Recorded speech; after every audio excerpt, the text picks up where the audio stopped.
Okay, we want to prepare our grill right now for grilling our ribs. I want to turn on the gas, light it. What I want to do is turn on all the burners and get my grates hot so that they clean easier.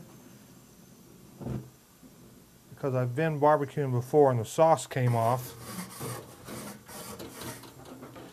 Might have to lift up your warming rack a little bit. Cleans up a lot easier when the grill is hot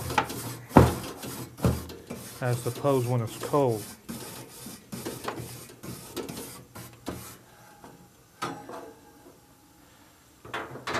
Then you want to take a vegetable oil and just baste your grates. These grates are basically cast iron, just like a skillet.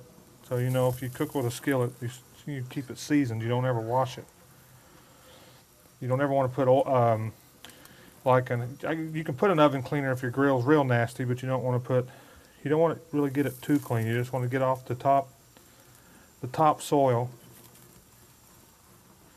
and then rebaste it. You will do the same thing after you're done. Baste it with oil. You don't need to clean it, just baste it with oil and it'll keep all the little crunchies nice and soft. Now your grill's ready for grilling to keep your food from sticking and to keep your grates seasoned.